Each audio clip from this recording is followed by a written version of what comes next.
Hello friends, welcome to Kankalai family vlog. இன்றைக்கி நம்ம வீடியோவில் 30 வயதுக்கு மேற்பட்ட பெண்கள் சுயநம்பிக்கையை அதிகரிக்க பின்பற்ற வேண்டிய சில வழிமுறைகளை தான் உங்க கூட ஷேர் பண்ணியிருக்கேன். வீடியோ ஃபுல்லுமே பாருங்கள். பயனுள்ளதாக இருந்ததுன்னா என் சேனலுக்கு ஒரு லைக் கொடுங்க. மறக்காமல் என் சேனலை சப்ஸ்கிரைப் பண்ணி சப்போர்ட் பண்ணுங்கள். இது வரைக்கும் என் வீடியோ பார்த்து சப்ஸ்கிரைப் பண்ணி சப்போர்ட் பண்ணுற அனைவருக்குமே மிக்க நன்றி.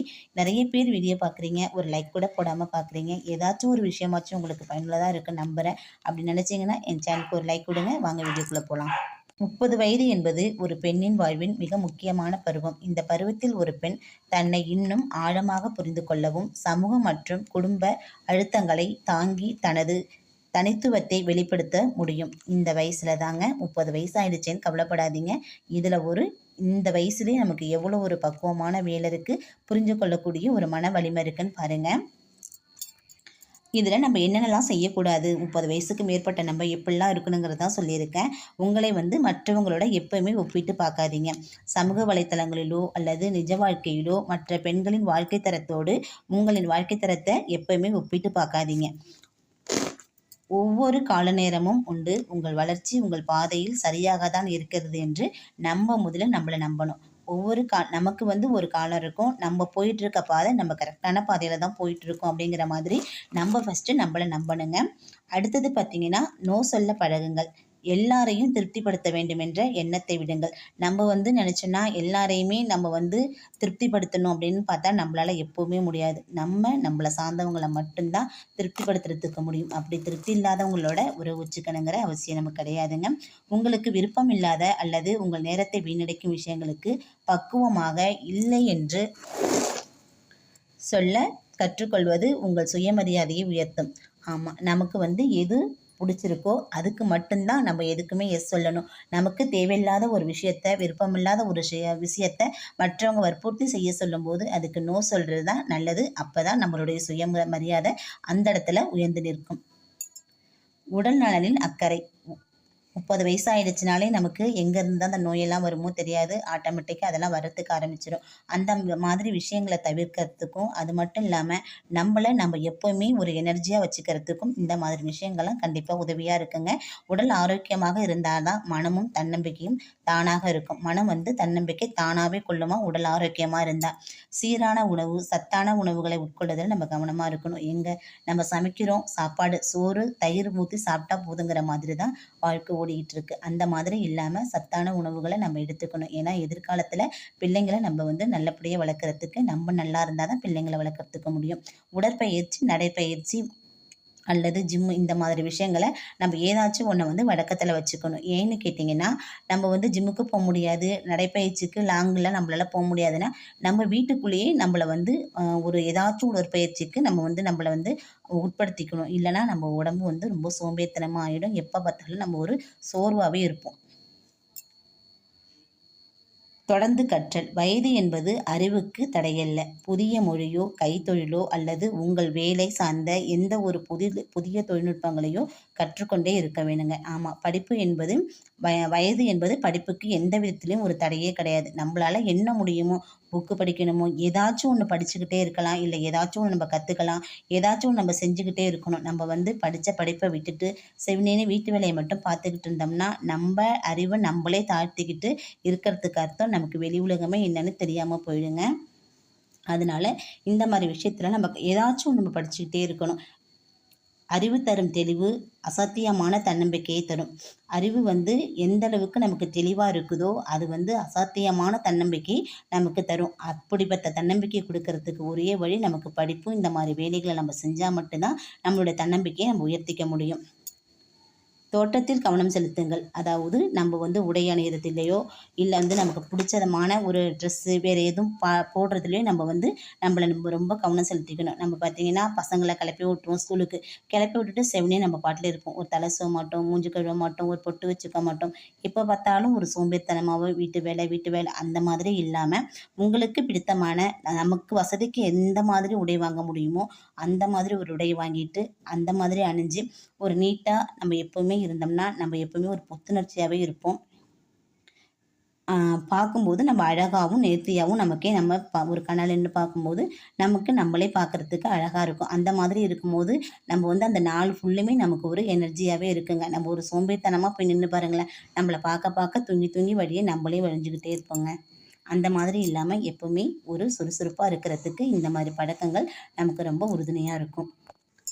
அடுத்த ஸ்டெப் என்னன்னு பார்த்தீங்கன்னா, எதிர்மறை எண்ணங்களை நீக்குங்க. எந்த வயதாகி விட்டது, எனக்கு ரொம்ப வயசாயிட்டு அப்படின்னு நினைக்காம, என்னால் இனி முடியும் போன்ற எதிர்மறை சிந்தனைகளை தவிர்க்கணும். என்னால் இனிமே முடியாது, எனக்கு வயசாயிட்டு அந்த மாதிரி ஒரு எதிர்மறை ஆற்றல் நம்மள எப்பயுமே வச்சுக்க கூடாது. உங்களை சுற்றி எப்போதும் உற்சாகப்படுத்த மற்றும் நேர்மறையாக பேசும் நண்பர்களை நண்பர்களை மட்டும் தான் நம்ம வச்சுக்கணும். நம்ம வந்து எப்பயுமே கூட இது முடியாது, இது செய்யாத, இதை போடாத, இது நல்லா இல்லை உனக்கு, இது என்ன இப்படி சாப்பாடாக்கியிருக்க, இது ருசியே இல்லை, அந்த மாதிரி சொல்கிற நபர்களுடன் எப்போயுமே நம்ம உறவே வச்சுக்க கூடாதுங்க.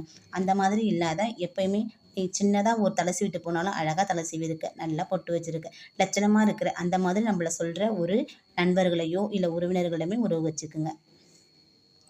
அப்போ வந்து என்ன பண்ணலான்னு பார்த்தீங்கன்னா, பயணங்கள் அவ்வப்போது தனியாகவோ அல்லது நண்பர்களுடனோ தோழிகளுடனோ இல்லை உறவுகளோடோ இல்லை பிள்ளைங்களோடையோ வெளியே சென்று வந்தால் நம்ம மனசு கொஞ்சம் நிம்மதியாக இருக்கும். ஒரு கோயிலுக்கு போகலாம், இல்லை ஒரு கடைத்தெருவுக்கு ஜாமாங்கமாக வாங்க போகும்போது பசங்களை அழைச்சிக்கிட்டு போகலாம், இல்லை உறவுகளோட போகலாம். இந்த மாதிரி போகும்போது நம்ம வந்து மனசு எப்பவுமே ஒரு அழுத்தத்துக்கு ஆளாகாமல் லேசாக இருக்குங்க. பொருளாதாரம், உங்கள் பணத்தை நீங்களே கற்றுக்கொள்ளுங்கள். உங்கள் பணத்தை நிர்வகிக்க நீங்களே கற்றுக்கொள்ளுங்கள். நம்மளோட காசை நம்ம செலவு செய்கிறதுக்கு இப்படி தான் செலவு செய்யணும், இப்படி தான் வரவு வைக்கணும் அப்படிங்கிறத நம்ம ஃபஸ்ட்டு கற்றுக்கணுங்க. சுயநேரம், தினமும் குறைந்தது 30 நிமிடம் உங்களுக்காக மட்டும் செலவிடுங்கள். நம்ம வந்து நமக்கு நாமே செலவிடுங்கிற நேரங்கிறது ரொம்ப கம்மி. நம்ம கொஞ்சோண்டு நேரம் கிடைச்சாலுமே நமக்கு வந்து எப்படி சொல்கிறது, இதை தினமும் குறைந்தது 30 நிமிடம் உங்களுக்காக மட்டுமே செலவிட்டுக்கணும். நமக்கு மட்டுமே நம்ம ஒரு புக்கு படிக்கிறதுக்கோ ஒரு டீ குடிக்கிறோம், அதை உட்காந்து ஒரு ருசித்து குடிக்கணும் அப்படிங்கிற மாதிரி நம்ம ஒரு 30 நிமிஷம் ஒரு 10 நிமிஷம் நமக்கு நாமே ஒதுக்கிக்கணும். நம்ம எப்படி டீ குடிப்போம், கையில் எடுத்துக்கிட்டு இப்படியே நடந்துக்கிட்டு டீ குடிக்கிறது, சாப்பாடு கூட சமையலறையிலே நின்றுக்கிட்டு அவசரமாக சாப்பிட்றது, அந்த மாதிரி இல்லாமல் நமக்குன்னு ஒரு 10 நிமிஷம் ஒதுக்கி நம்மளுடைய நேரத்தை நாமே செலவிட்டுக்கணும். 30 வயது என்பது ஒரு முடிவல்ல, அது ஒரு புதிய தொடக்கம். உங்கள் அனுபவங்களே உங்களின் மிகப்பெரிய பலம். 30 வயது என்பது ஒரு முடிவல்ல, கரெக்டு தானே? அது ஒரு புதிய தொடக்கம். இப்போ தான் நம்ம வந்து ஆரம்பிச்சிருக்கோம். உங்கள் அனுபவங்களே உங்களின் மிகப்பெரிய பலம், கரெக்டு தானே? நம்மளுடைய அனுபவம் மட்டும்தான் நம்மளுடைய மிகப்பெரிய பலமாக இருக்கும். 30 வயதிற்கு உட்பட்ட பெண்கள் மேற்பட்ட பெண்கள் எப்படி இருக்கணுங்கிறத சொல்லிட்டேன்னா, இப்போ வந்து சுயமரியாதை மேம்படுத்தும் சில ஒரு வழிகளை உங்கள்கிட்ட நான் சொல்லட்டா? பெண்களின் சுயமரியாதையை மேம்படுத்தும், அதை பாதுகாக்கும் சில வழிமுறைகள் எனக்கு தெரிஞ்சதை நான் உங்க கூட ஷேர் பண்ணியிருக்கேன். வீடியோ ஃபுல்லுமே பாருங்கள்.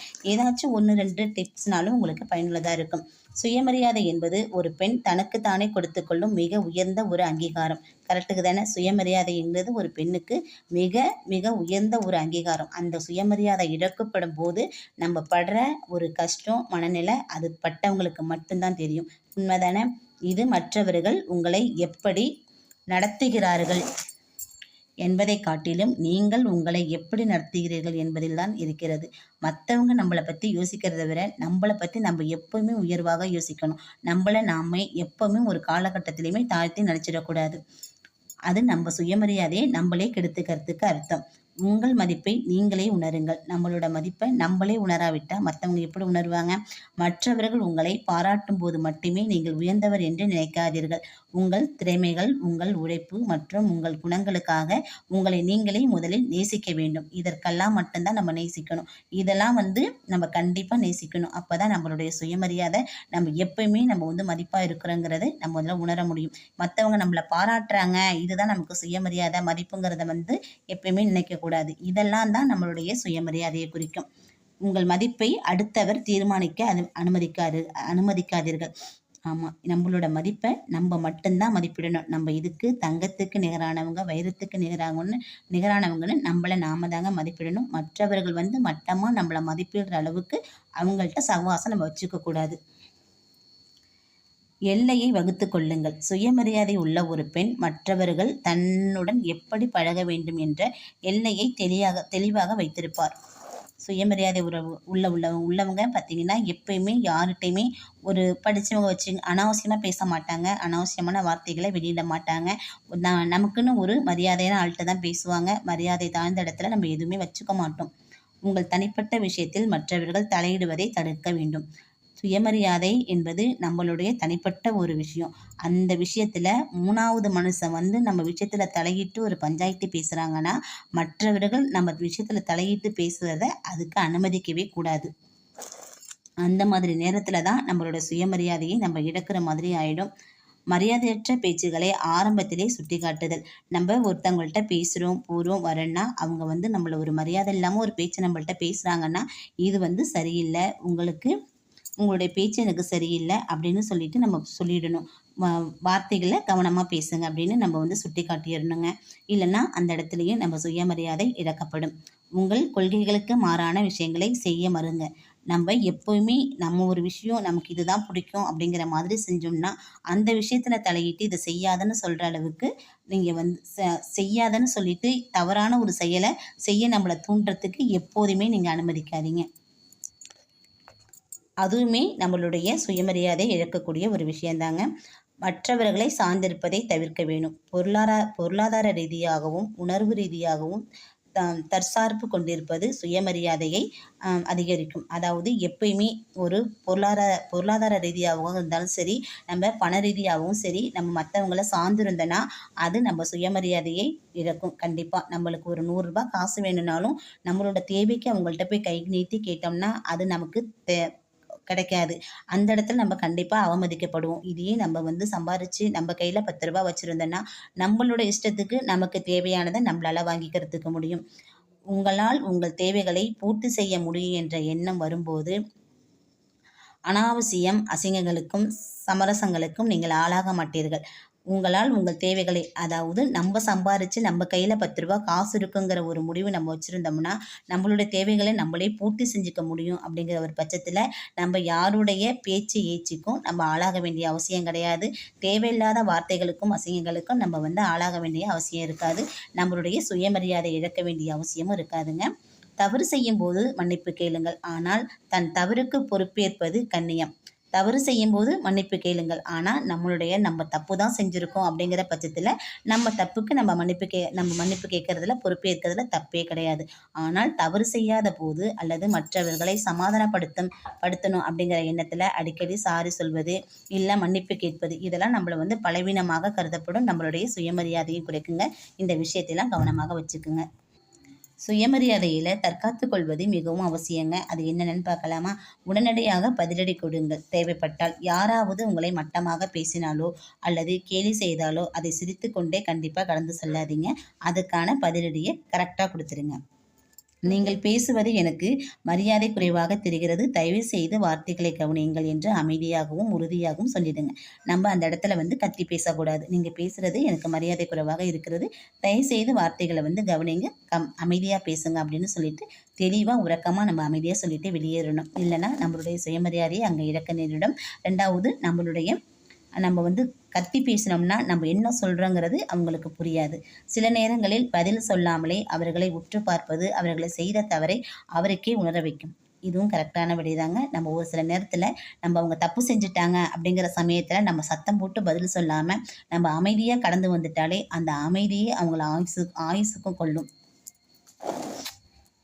குடும்பத்தில் உங்கள் முடிவுகளில் அதீத தலையீடு இருந்தால் இது என் வாழ்க்கை சார்ந்த முடிவு இதில் நான் எடுக்கும் முடிவில் நீங்கள் மதிக்க வேண்டும் என்று தெளிவாக வெளிப்படையாக பேசுங்கள். குடும்பத்தில் இருக்கிறவங்க நம்மள்ட்ட எப்பயுமே வந்து நம்மளை வந்து ஒரு அடிமையாக வச்சு பார்ப்பாங்க அப்படிங்கிற ஒரு எண்ணம் நமக்கு இருந்துச்சுன்னா நம்ம வந்து தெளிவாக சொல்லிட வேண்டியதான். இது என்னோட குடும்பம், இது என்னோட வாழ்க்கை, இதில் நான் எடுக்கிற முடிவு சரியாக தான் இருக்கும், அந்த முடிவுக்கு நீங்கள் தலை சாஞ்சி தான் ஆகணும் அப்படிங்கிறத நம்ம தெளிவாக சொல்லிடணும். ஏன்னா இது நம்ம வாழ்க்கை, நம்ம தான் எடுத்துக்கிட்டு போகணும், இதை கடைசி வரைக்கும் நம்ம தான் கடந்து செல்லணும். அறிவுரை சொல்கிற யாரோ இல்லை சண்டை வளர்க்குறவங்களோ இதுக்கு வந்து உஸ்பேத்தி விடுறவங்களோ யாரும் நம்ம வாழ்க்கைக்கு பதில் சொல்ல மாட்டாங்க.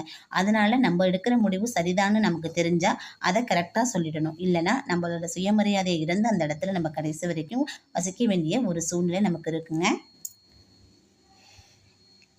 உணர்ச்சி வசப்படுவதை குறைக்கணும். உங்கள் சுயமரியாதையை பாதிக்கும்படி ஒருவர் பேசும்போது நீங்கள் அழுதுவிட்டாலோ அல்லது கத்தினாலோ அவர்கள் உங்களை பலவீனமாக என்றுமே நினைக்கக்கூடும். கரெக்ட்.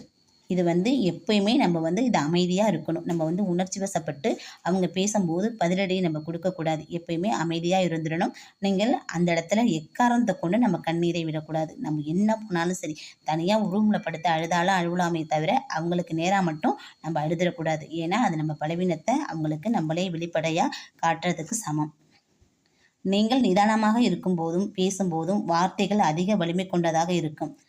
கரெக்டான ஒரு வார்த்தை தாங்க இது. நீங்கள் நிதானமாக இருக்கும்போதும் பேசும்போதும் வார்த்தைகளுக்கு அதிக வலிமை இருக்கும். நம்ம எப்போ சண்டை போட்டாலும் கொட கொட கொடான்னு பேசிக்கிட்டு இல்லாமல் ஒரு சில நிமிஷம் 10 நிமிஷம் நம்ம அமைதியாக இருந்துட்டு அவங்க 100 வார்த்தை பேசுனா நீங்கள் ஒரு வார்த்தை பேசி பாருங்கள். நம்ம வார்த்தைக்கு எப்பயுமே ஒரு வலிமை உண்டு, நிதானமும் இருக்கும். இது நீங்கள் செயல்படுத்தி பாருங்கள். அது உங்களுக்கு புரியும். இந்த இடத்துலையும் நம்மளுடைய சுயமரியாதையை இந்த மாதிரி விஷயங்களில் நம்மளால் பாதுகாத்துக்க முடியும். சுயமரியாதை பாதிக்கும் சூழலில் இருந்து வெளியேற அல்லது எதிர்க்க தன்னம்பிக்கை தேவை. கண்டிப்பாங்க. சுயமரியாதையை நம்ம இழக்கிற இடத்துல இருந்து வெளியேறணும், இல்லை அந்த இடத்த நம்ம எதிர்த்து நிற்கணும் அப்படிங்கிற பட்சத்துக்கு நமக்கு தேவை தன்னம்பிக்கை தாங்க. உங்களிடம் சேமிப்பு அல்லது வருமானம் இருக்கும்போது உங்களை யாரும் எளிதில் அடக்க முடியாது.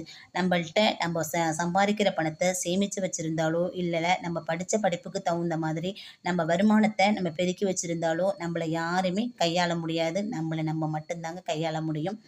பெண்களுக்கு இருக்கும் அடிப்படை உரிமைகள் மற்றும் சட்டங்கள் பற்றி தெரிந்து வைத்துக்கொள்வது மிகவும் அவசியமான ஒன்று. இது தேவையற்ற பயத்தை நமக்கு போக்கும்.